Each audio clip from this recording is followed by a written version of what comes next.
Kejuaraan Daerah, Kejurda, Petankue Sulawesi Selatan, Sulsel, 2024 bergulir pada tanggal 15–19 Juli 2024. Sekretaris Umum, Sekum, Pengurus Provinsi Federasi Olahraga Petankue Indonesia, FOPI, Sulsel, Awaludin mengatakan, Kejurda keempat digelar.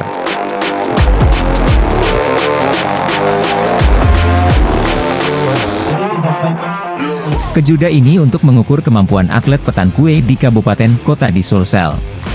Pertandingan dipusatkan di lapangan Petankue Fakultas Ilmu Keolahragaan Universitas Negeri Makassar, FIKUNM, Kota Makassar. Sebanyak 19 kabupaten kota ikut serta. Dengan jumlah atlet, pelatih dan manajer sebanyak 221. Para atlet memperebutkan medali dan sertifikat. Ada 6 nomor dipertandingkan, yakni single putra, single putri, double man, double woman, triple man dan triple woman.